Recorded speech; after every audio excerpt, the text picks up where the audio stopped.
जय सच्चिदानंद. आपणा सगळ्यांच्या आत विराजमान परमात्म्याला अत्यंत भक्तिपूर्वक अभेद्य भावाने नमस्कार नमस्कार नमस्कार. पती पत्नीच्या दिव्य व्यवहाराविषयी पुढचं आणखी काही बोलूया. पती पत्नीमध्ये बोलण्यातून जे संवाद होतात त्यावेळी व्यवहारातलं काही सांगायचं असतं पतीला किंवा पत्नीला एकमेकांना. म्हणजे काही चूक झाली एकाकडून आणि ती दुसऱ्याने सांगितली आणि सांगताना जर ती अहंकाराने सांगितली गेली तर खूपच दुःख होतं समोरच्याला. पण तेच अहंकार रहित सांगितलं तर मग इतकं दुःख नाही होणार. इतकंच काय तर अजिबातच दुःख नाही होणार.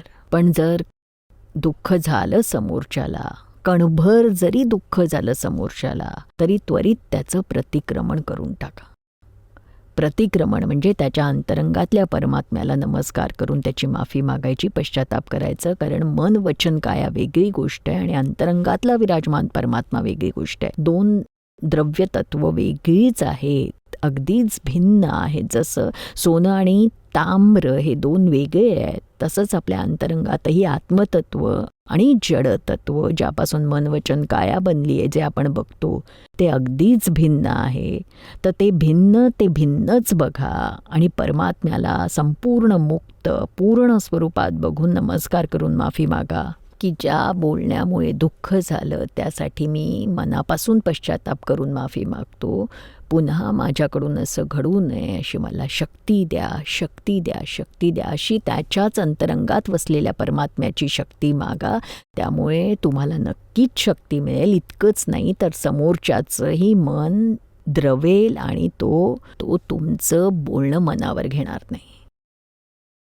कधी कधी नवरे, जास्त करून नवरे आपल्या पत्नीवर कायम हे थोपवतात की मी म्हणतो तसंच करायचं, घरात हे असंच होणार, मुलांच्या बाबतीतही मी म्हणतो तसंच करायचं. घराविषयी, घरातल्या सजावटीविषयी, जेवणाखाण्याविषयी किंवा पाहुण्यांची सरबराई कशी करायची, सगळ्या गोष्टी मला हव्यात तशाच विचारून करायच्या. जर असं असेल तर दिवसातून किती वेळा काही ना काही गोष्टींवरून पती आपलं मत पत्नीवर लादतो, तिला ऑर्डर देतो की असंच तुला करावं लागेल, वेगळं काही नाही चालणार.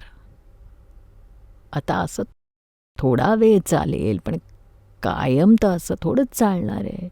बायकोचा सुद्धा अहंकार असतोच की जर बायको ही पतीशी असं वागली तर तेही नाही चालणार, कारण तो तर नवरा आहे, त्याचा अहंकार जास्त आहे. त्यामुळे त्याचा अहंकार हा दुखावला जातो. तर बघा, कोणाचाही अहंकार दुखावू नका. कोणाचाही अहंकार दुखवून तुम्ही सुखी नाही होऊ शकणार, तुम्ही मोक्षप्राप्ती नाही करू शकणार. अहंकार सांभाळूनच पुढे चाला. जर नवऱ्याला त्याच्या बायकोला काही सांगायचं असेल, तिच्याकडून काही करून घ्यायचं आहे स्वतःच्या मर्जीप्रमाणे, तर तिला शांतपणे प्रेमाने सांगा. तिला विचारा की माझी असं करण्याची इच्छा आहे, मला हे करावंसं वाटतंय, तू करशील का? चांगलं होईल केलंस तर. कधी एकत्र निर्णय घ्यायचा असतो तर एकमेकांचा सल्ला घ्या, विचारविनिमय करा. त्यामुळे खूपच शांती राहील घरात, क्लेश होणार नाही, भांडणं होणार नाहीत, मनस्ताप होणार नाही. तर काहीही तुम्हाला पत्नीकडून करवून घ्यायचं असेल तर कडक शब्दांऐवजी मृदू शब्दांचा वापर करा. मृदू स्वरात बोला. मधुर वाणीत बोलतात ना, असे शब्द वापरा जे तिला आवडतील. म्हणजे म्हणा की प्लीज एवढं करशील का, प्लीज एवढं कर ना, माझी विनंती ऐकशील का, मी तुला इतकी रिक्वेस्ट करतोय तर करशील. जर असं म्हणाला तर किती छान वाटेल तिला. ती लगेचच ते करेल.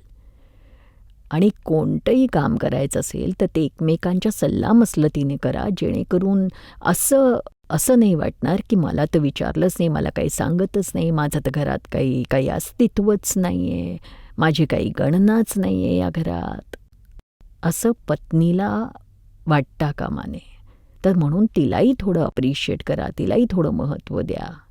एक ताई येते, तिला नेहमी खूपच वाईट वाटतं, त्रास होतो. ती सांगते की मी मी इतका प्रयत्न करते की आपण दुःखी होऊ नये, पण मला इतकं वाईट वाटतं कारण माझा नवरा कायम घराविषयी, आमच्या मुलांविषयी, कधी बिझनेसच्या गोष्टींविषयी मला काहीच कधीच सांगत नाही आणि काहीच तो मला सांगत नाही. माझ्याशी घरात खाण्यापिण्याचं आणणं ठेवणं यापेक्षा इतर काहीच बोलत नाही आणि जे काही करतो ते आपल्या मोठ्या बहिणीच्या सल्लामसलतीने करतो किंवा आपल्या आईच्या सल्ल्यानुसार करतो किंवा आपल्या वडिलांचा सल्ला घेऊन करतो. मी त्याची पत्नी आहे, त्याची अर्धांगिनी आहे, पण मला काही अस्तित्वच नाही आहे. मला काही महत्त्वच देत नाही. त्यामुळे तिच्या मनात हेच कायम येत राहतं की माझा नवरा माझा तिरस्कार करतो, मला धुतकारतो, माझ्यावर प्रेम करत नाही, माझं कौतुक करत नाही.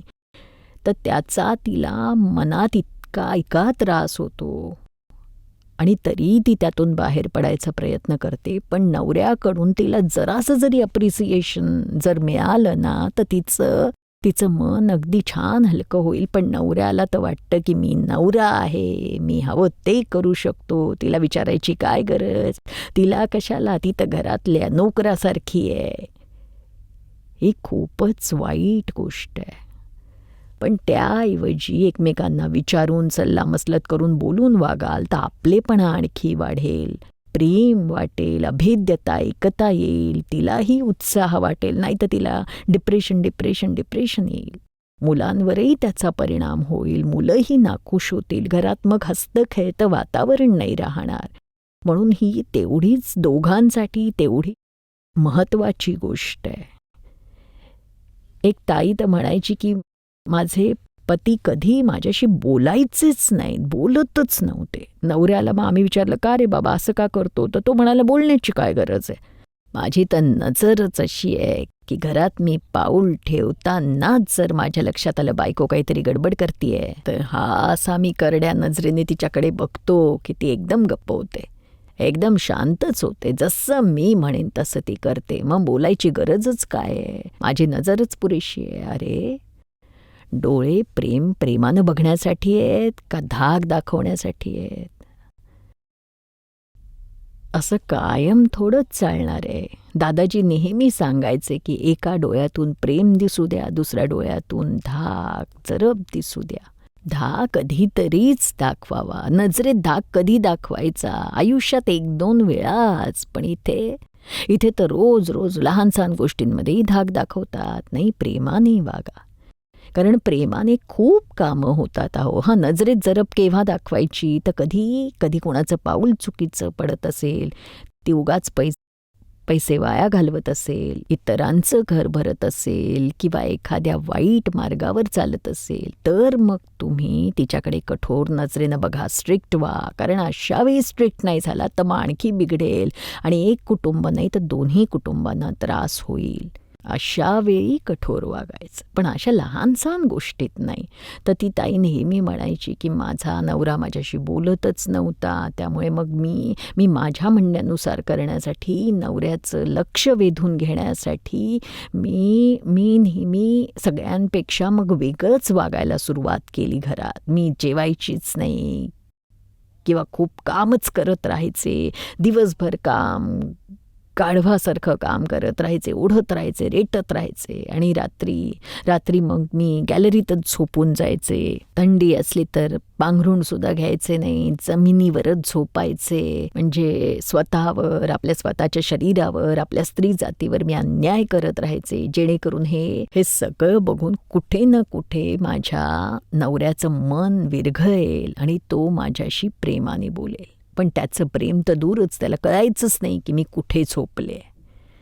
त्या बिचारीचं हे आयुष्यभर असंच चालू राहिलं. मग ते दोघं आमच्याकडे यायला लागले. आधी पत्नी आली, मग पत्नीमध्ये इतका बदल दिसला. तो पती जो कधीच कुणाकडे गेला नव्हता, कुठल्याही भगवंतासमोर डोकं टेकवलं नाही, तो एकदा आला आणि त्याने ऐकलं आणि त्याला वाटलं की नाही, हे तर खूप खरं आहे, सगळ्या लॉजिकल गोष्टी सायंटिफिक आहेत, हेच सत्य आहे, धर्म हाच आहे असं त्याला वाटलं आणि मग तो यायला लागला आणि त्याच्यात फारच बदल घडला. आज बघाल तर त्या दोघांमध्ये इतकं प्रेम आहे, मुलांमध्ये इतकं चांगलं वातावरण आहे, म्हणजे दोघांमध्ये अजिबात मतभेद होत नाहीत आणि एकमेकांसमोर खुलेपणानं एकमेकांच्या चुका सर्वांसमक्ष सांगू शकतात. आता कित्येक नवरे तर असे असतात, घरात काही बोलतच नाहीत, एकदम मौन. येतात आणि कामावरून आले की तोंड हे असं खूप फुगवून असे बसून राहतात. बायको बिचारी पुढे पुढे करत असते, 10 वेळा बाहेर करते, पाणी देते, चहा देते, मग काही फळं देते, त्याला बोलतं करण्यासाठी प्रयत्न करते. ते तो घेतो, खातो, पितो, पण तिच्याकडे ढुंकून बघत नाही. अगदी जणू काही मौनी बाबा. बायकोला फार वाईट वाटतं, तिच्या मनाला ते फार लागतं. तिला वाटतं की मी एवढं करते तरी हे माझ्याशी बोलतच नाहीत अजिबात. मी बोलण्याच्याही लायकीची उरले नाही आहे का? इतर कुठल्या कारणाने संवाद घडू शकतो ना. मुलांविषयी काही बोलायचं असेल किंवा घरात आणखी काही गोष्टी, काही रेशन कमी असेल त्याबद्दल बोलायचं आहे, तेव्हा तर ती एकटीच बोलत राहते, तो काही उत्तरच देत नाही. तर असं खूप साऱ्या लोकांना, स्पेशली स्त्रियांना हे प्रॉब्लेम असतात. पुतळ्यासारखे मौन धारण करतात. आणि मग नंतर काय होतं की बायकोच्या मनात एक ग्रह तयार होतो की हा तर काही बोलणारच नाही. मग तिचा अपेक्षाभंग होतो, मनाला फार वाईट वाटतं, फार अहंकार दुखावतो. एक भाई येतात, ते तर अजिबातच बोलत नाहीत, त्यांच्या स्वभावातच बोलणं कमी आहे. त्यामुळे बायको म्हणते की त्याच्या मनात काय आहे, त्याला काय हवं आहे. तो जर काहीच बोलणार नाही तर समजणार कसं की त्याच्या मनात काय आहे. आणि दुसरं म्हणजे तो अजिबात बोलत नाही, येऊन बसतो, पुस्तक वाचत बसतो. तर घरातलं वातावरणच असं होतं की सगळ्यांना घाम फुटतो आणि घाबरून जातात. पण याचा स्वभावच असा कडक. बायकोची बिचारीची नुसती तडफड होते. आता हेही बरोबर नाही आहे ना, नॉर्मॅलिटी असायला हवी. बोला, हसून खेळून बोला. एक बाई येतात, ते म्हणाले की माझी बायको आहे, ती घरात बोलतच नाही, इतकं कमी बोलते, माझ्याशी बोलत नाही. ते ठीक आहे, मी बोलतो तिच्याशी, पण माझ्या आईशी बोलत नाही, तर माझ्या आईला खूप वाईट वाटतं. तिला असं वाटतं की माझी सून माझ्याशी का नाही बोलत, तिने माझ्याशी खूप बोलायला हवं. मग सुनेला, त्यांच्या बायकोला त्याने विचारलं की का नाही बोलत तू? तर म्हणाली माझा स्वभावच असा आहे, मला बोलायची सवयच नाही आहे, लहानपणापासूनच असं आहे. आणि हे लोक ज्या गप्पा मारतात ना आजकाल घरांमध्ये, मैत्रिणींविषयी बोलतात, माझी सासू याविषयी बोलणार, धाकट्या जावेविषयी बोलणार, थोरल्या जावेविषयी बोलणार, नणंदेविषयी बोलणार, हे सगळं असे तसे निंदा करतात. हे सगळे विषय मला अजिबात आवडत नाहीत. मला खूप त्रास होतो अशा बोलण्याने.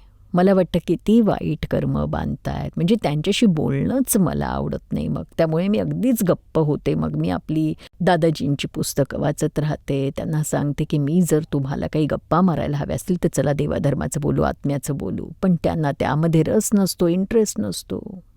मग मी काहीच बोलत नाही. आणि मग आम्ही म्हटलं असं नको करू, थोडं नाटकीपणाने बोल. नाटकात कसं मनात काही नसतं, पण दाखवण्यासाठी बोलावं लागतं, संवाद तर बोलावेच लागतात ना. नाटकात जर का मौन धरलं ना तर जोडे खावे लागतील पब्लिकचे. तर अशा प्रकारे नाटक करायला हवं. ॲक्टिंग म्हणजे ॲक्टिंग. थोडा वेळ बोलायचं समोरच्याला खुश ठेवण्यासाठी. त्यामुळे काही बिघडणार आहे का? तेव्हा मग तिला समजलं की हां ठीक आहे असं करीन. म्हणजे आपण नाही बोललो तर त्रास आणि खूप बडबड केली तरी त्रास. कित्येक लोक रेडिओसारखे बडबड नॉन स्टॉप बोलतात. रेडिओ तरी बंद करू शकतो, टेप रेकॉर्डर तरी ऑफ करू शकतो, पण यांचा टेप रेकॉर्डर बंदच होत नाही. किती म्हटलं बस कर, चूप बस, गप्प बस, नाही. आणि काही त्या बोलण्यात काही अर्थ नसतो, त्यातून काही निष्कर्ष काढावा असं काही बोलत नाही, वायफळ बोलणं चालू असतं. कधी पती पत्नींमध्ये एकमेकांवर काम सोपवण्यावरून खूपच मतभेद होतात आणि वाणी फार कठोर शब्दांची असते. पत्नी पतीला सांगते जरा बाळाचा पाळणा तरी हलवा. बाळ रडतंय, जरा त्याच्या पाळण्याला झोका द्या. तर नवरा रागावून असं म्हणतो, तुझ्या पोटात होता तेव्हा काय मी पाळणा हलवत होतो का? तूच कर आता, मी नाही करणार. आता ही तरी काय बोलायची पद्धत झाली का? असं नाही बोलू कधी. आई तिच्या पोटापर्यंत पोचलात. तुम्हाला करायचं नसेल तर सांगा ना की बाबा सॉरी, मी आत्ता यावेळेला जरा बिझी आहे किंवा दुसरं काम करतोय, तू तुझंच बघ, मॅनेज काहीतरी कर. अशा प्रकारे आपल्या घरात आपल्या बायकोशी का वागता तुम्ही, सांगा बरं. असं बोलणं, अशी पापी वाणी बोलून तिला तिला किती दुःख होईल बघा. अहो, गल्लीतली कुत्रीसुद्धा मिळून मिसळून राहतात आणि दुसऱ्या गल्लीतली कुत्री समजा आली तर सगळी एका गल्लीतली कुत्री एकत्र येतात आणि त्यांचा सामना करतात. एकाच गल्लीतली कुत्री कायम एकजुटीने राहतात, कधी आपसात भांडत नाही किंवा भुंकत नाही. दुसऱ्या गल्लीतल्या कुत्र्यांवर भुंकतात, पण इथे तर आपल्या नवऱ्यावरच घरातच ओरडतात. घरातच आपल्या बायकोवर, बायको आपल्या नवऱ्यावर ओरडते. आतल्याच जणू भुंकत राहतात. आपल्या घरात तरी एकजुटीने राहा. आता तुम्हाला कळत नाहीये की असं भांडण झालं, एकदा भांडण झालं ना की वैराची किती बीजं पेरली जातात बघा. जन्मोजन्मांपर्यंत ते वैर संपतच नाही. मग जन्मोजन्मी अशी भांडणं होतच राहतात. मग कोणत्या ना कोणत्या रूपाने वेगवेगळ्या वेळी वेगवेगळ्या पद्धतीने एकत्र येतात आणि त्या वैराचा सूड घेतात. म्हणून भांडणविरहित जगा. भांडणाची वेळ आली तर हा सगळा कर्माचा भाग आहे, एवढंच लक्षात ठेवा. हे जे काही तुम्हाला वाटतंय चुकीचं करते, वाईट वागते, नाही, कर्म नाचवत असतं ते, ती नाही नाचत. म्हणून वाणीच्या बाबतीत सतर्क आणि जागरूक राहा. काही टोचून वाईट साईट नका बोलू, जेणेकरून कोणाला तरी दुःख होईल. एक दादाजींकडे ताई यायची, खूप मोठ्या व्यक्तीची मुलगी होती आणि मग ती एकदा आली आणि दादाजींना बघून तिला इतका आनंद, खूप आनंद व्हायचा. खूपच त्यांना बघताच आनंदाने हरखून जायची ती. तिला अभेद्यता, एकता वाटायची. दादाजींनी तिला जवळ बोलावून विचारलं की खूप खुश झाली आहेस, काय झालं आहे? तर म्हणाली, मी खूप खुश आहे, मी खूप सुखात आहे, जीवनात काहीच दुःख नाही, बाकी जे काही होतं आत्म्याचं तुम्हाला बघताच मला वाटलं की मला सगळं मिळणार आहे. तर दादाजींनी थोडं जास्त आपुलकीनं विचारलं की कधी पती पत्नींमध्ये काही भांडण वगैरे होतं का? तर म्हणाली की नाही, कधीच नाही, आजवर कधीच झालेलं नाही. खूप सुसंस्कृत घराणं आहे आमचं, दोघंही खूप समजूतदार आहोत, दोघंही अध्यात्मात खोलवर शिरलेलो आहोत. आणि तर दादाजी म्हणाले, इतकी वर्ष, 40 वर्षांच्या वैवाहिक जीवनात कधीतरी तुम्हा दोघांमध्ये मतभेद झाली असतील, भांडणं झाली असतील? तर म्हणाले की नाही दादाजी, कधीच झाली नाही, कधीच ते माझ्याशी वरच्या आवाजात बोललेले नाहीत आणि मीही नाही. पण कधीतरी झालं असेल ना, नवऱ्याला काहीतरी गोष्टी तुझ्या आवडत नसतील, असं कधीतरी घडेल. हां, कधी वर्षातून एखाद वेळी कधीतरी त्यांना त्यांच्या मर्जीप्रमाणे नाही झालं माझ्याकडून तर एखादा टोमणा मारायचे, फक्त टोमणा. तर मी त्यांना म्हणायचे, कर्माच्या हिशोबाप्रमाणे तुम्ही पती झालात, कर्माच्या हिशोबाप्रमाणे मी पत्नी झाले. या कर्माच्या हिशोबाप्रमाणे आपण दोघं एका घरट्यातल्या 2 पक्षांप्रमाणे एकत्र आलो आणि कर्माच्या हिशोबाप्रमाणे आज नाही तर उद्या नाही तर परवा वेगळे होणार आहोत. कोणीच कायमचं एकत्र राहणार नाही. हा कर्माचा हिशोब जर एकमेकांचा फेडायचाच आहे तर मग त्या टोमणे कशासाठी मारायचे? बस एवढंच मी बोलले. त्यांना समजलं आणि मग लगेचच ते नॉर्मल झाले आणि त्यांनी सगळं सोडून दिलं. म्हणजे असं त्याकडे बघा, इतकं समजून घ्यायची गरज आहे पती पत्नीने एकमेकांना. किती चांगलं सांगितलं त्या ताईंनी आणि त्याचा परिणाम असा झाला की तिच्या जीवनात शांती आहे. भांडण, तंटे, क्लेश, त्रास काहीच नाही आहे. वाणीचा कंट्रोल, सगळं काही कंट्रोलमध्ये. वाणी अशी बोलावी, म्हणजे कशी असायला हवी वाणी? हित, मित, प्रीत आणि सत्य, अशी वाणी असायला हवी. समोरच्याशी असं बोला की समोरच्याला असं वाटेल की अरे माझ्या हिताचंच बोलतोय, आणि त्याला ते आवडलं नाही तर ते बोलणं त्वरित बंद करून टाका. त्याला हितकारी वाटलं तरच बोला. मित म्हणजे शॉर्टमध्ये बोला. थोडंसंच, कमीत कमी थोडंसंच बोला, त्यातच सारांश येईल. खूप लांब बोलण्यामुळे समोरच्याला वाटतं की आता हे तुमचं लेक्चर बंद करा, मी थकलोय, माझ्या कानांना त्रास व्हायला लागला. असं काही त्याने बोलण्याची वेळ आणू नका. म्हणून मित, शॉर्टमध्ये बोला. आपण थोडंच रेडिओ आहोत किंवा टेप रेकॉर्डर आहोत, थोडंच. आपण तर माणूस आहोत, परमात्मा आहोत. हवा तेवढा वेळ चालवा, नाही तर बंद करा. काही गरज नाही, थांबायचंच नाही. असं काही करायची गरज नाही आहे ना, सांगा बरं मला. तर मित म्हणजे शॉर्टमध्ये बोलायचं, चांगलं बोलायला हवं. अशी वाणी बोला की समोरच्याला आपलं बोलणं प्रिय वाटेल, गोड वाटेल, पण त्याला खूपच कडू लागेल, एकदम कडू अगदी विषारी वाटेल असं नका बोलू. बंद करा, थांबा, बंद करा. तरी लोक बोलत राहतात. तर बघा, लोकांना समोरच्याला प्रिय वाटेल तर तुम्ही म्हणाल ते सत्य म्हटलं जाईल आणि समोरचा ते स्वीकारेल. आणि सत्य सापेक्ष सत्य आहे. समोरच्याचा व्ह्यू पॉईंट बघून चाला. त्याच्यासाठी जे सत्य असेल त्याच्याशी त्या सत्याविषयी बोला. आपलंच सत्य आहे, त्याचं खोटं आहे असंच धरून बोलायला जाल तर मार खाल. तुमचं म्हणणं धुडकावलं जाईल आणि काहीच परिणाम होणार नाही. पण जर चांगल्या शब्दात बोललात तर वाणीत मधुरता येईल. मधुरता वाणीत आली तर मग क्लेश होणार नाही, प्रेमभाव वाढेल.